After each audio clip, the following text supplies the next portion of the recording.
अपने आप को कट्टर ईमानदार होने का दावा करने वाली आम आदमी पार्टी का किरदार अब तार तार होता हुआ जनता के सामने नजर आ रहा है। पहले उनकी सरकार के एक मंत्री श्री सत्येंद्र जैन भ्रष्टाचार के आरोप में जेल गए, जिन्हें न्यायालय से जमानत नहीं मिली। फिर एक स्टेप और ऊपर गया, उप मुख्यमंत्री मनीष सिसोदिया जी जेल गए और अब आम आदमी पार्टी के संसदीय दल के नेता श्री संजय सिंह, कोई सामान्य व्यक्ति नहीं है, संसदीय दल के नेता हैं, leader of the parliamentary party, वो भ्रष्टाचार के आरोप में रिमांड पर हैं।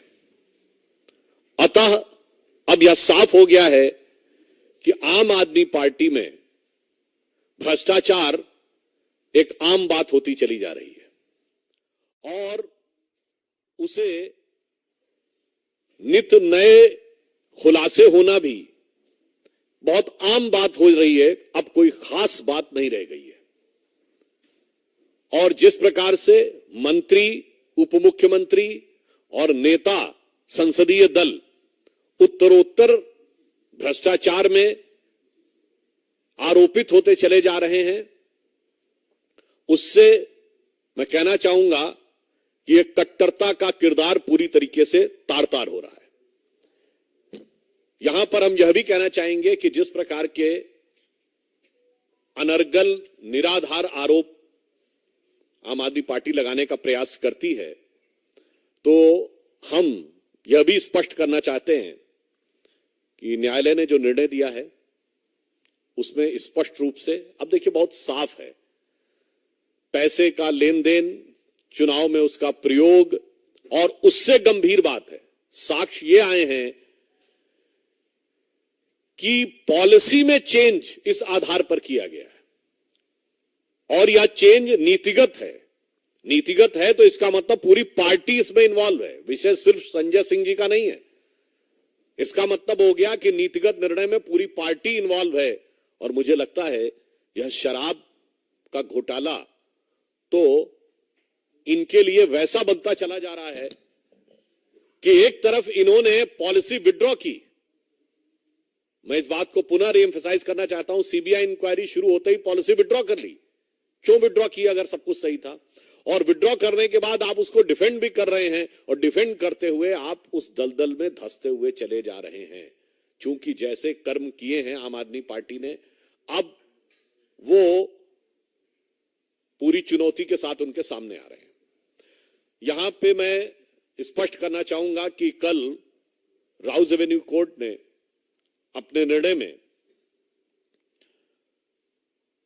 पेज नंबर 10 के ऊपर जो लिखा है 15वें पॉइंट पे, जो ये कहने का प्रयास कर रहे हैं कि केस का आधार नहीं बनता है, उसमें बहुत स्पष्ट कहा है, hence in prima fascia view this court the fact stated that the material placed before the court nowhere shows that the suggest that his arrest in the present case is unwarranted and unreasonable। Hindi में कह दें, अदालत ने प्रथम दृष्टया यह विचार किया है और यह माना है कि यह कहीं से भी यह नहीं दर्शाता है कि वर्तमान मामले में गिरफ्तारी अनवारंटेड और अनरीजनेबल है। यानी यह कहना कि अनापेक्षित है या अनावश्यक है, यह उचित नहीं है। यह बहुत स्पष्ट रूप से कहा है। आगे भी अगर आप देखें तो पेज नंबर 11 पे बहुत साफ साफ अदालत ने कहा है कि in the prima fascia appears that the material placed before the court that this amount was delivered at the residence. यानी उन्होंने स्पष्ट कहा है कि जो आरोप लगे हैं उसके इलेक्ट्रॉनिक साक्ष्य सामने आए हैं कि आरोपी और नेता की भेंट हुई है। भेंट होने के बाद जो आरोप है पैसे की डिलीवरी का, वह भी इलेक्ट्रॉनिक साक्ष्यों के साथ मेल खाता हुआ नजर आ रहा है। अब मैं आपसे एक और पॉइंट कहना चाहूंगा कि जजमेंट के पॉइंट नंबर 13 को अगर आप पढ़ें पेज नंबर 12 पे, तो उसमें अंतिम 2 लाइनों में कोर्ट ये कहता है, दो the veracity of these statement will be tested during the course of trial only, but for the purpose of investigation and such statement has to be believed and taken into consideration.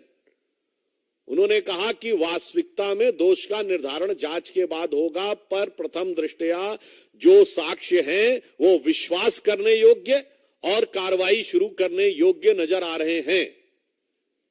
तो अब इसमें कोई किंतु परंतु का scope नहीं है। आगे भी बिंदु क्रमांक 14 में कोर्ट कहता है the material placed before the court and its direct nexus with the activities pertaining to the proceedings of the crime and the present case by way of receiving the above amount of rupees 2 crores have been shown his sustained and custodial integration appears necessary। अर्थात न्यायालय ये कह रहा है कि जिस प्रकार के साक्ष्य आए हैं उसमें पैसे के लेन देन को लेकर जो तथ्य सामने दिखाई पड़ रहे हैं उनके अनुसार यह हिरासत में रखकर पूछताछ नेसेसरी अर्थात आवश्यक प्रतीत होता है। मुझे लगता है कि अब इसके बाद जो आम आदमी पार्टी जो भारत की राजनीति में मूल्यों की राजनीति स्थापित करने का दावा करके आई थी वो सबसे मूल्यहीन पार्टी दिखाई पड़ रही है। और मैं कह सकता हूं कि दिल्ली की जनता आज अपने को ठगा हुआ महसूस कर रही है। और इसके साथ मैं ये भी कहना चाहूंगा अब एक के बाद एक नेता जिस प्रकार से उभरते चले आ रहे हैं इसमें तो ऐसा लगता है कि दारू के दरिया में पता नहीं कितने डूबे और उतराए हुए हैं। और मुझे तो वो पुराने गीत की पंक्ति याद आ जाती है, एक निकल रहा है मंत्री, फिर दूसरा डिप्टी सीएम, फिर तीसरा संसदीय दल का नेता और अभी आगे अल्लाह जाने क्या होगा आगे। तो मुझे वह पंक्ति याद आती है, जिसको देखो वही आज मदहोश है, आज तो ये दीवाना गजब ढा गया। मतलब अब एक के बाद एक जिस प्रकार के कैरेक्टर्स उभर के सामने आते जा रहे हैं, मुझे लगता है इसके बाद श्री केजरीवाल जी की बातों की निर्लज्जता और धृष्टता पूरी तरीके से जनता के सामने आ गई है। इसलिए हमारा यह मानना है कि अब यह देश की जनता के लिए भी एक विचार का विषय है, फूड फॉर थॉट है। जो लोग राजनीति में नए प्रयोग की बातें करते हैं, यह एक्सपेरिमेंटल पॉलिटिक्स का दौर अब नहीं है। भारत प्रखरता के साथ, दृढ़ता के साथ नई भूमिका को निभाने के लिए जहां विश्व पटल पर उभर रहा है, यहां ये तरह तरह के एक्सपेरिमेंट्स करने के प्रयास होते हैं।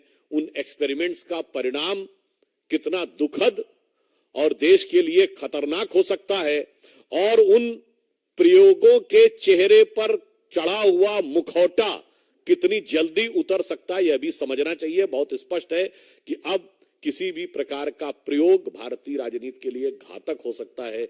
यह मेरे विचार से आम आदमी पार्टी के अन्ना आंदोलन से निकली आम आदमी पार्टी के इस चरित्र के बाद यह भी एक विचार के लिए तथ्य देश की जनता के सामने है और देश की प्रबुद्ध जनता इसे समझ रही होगी। धन्यवाद।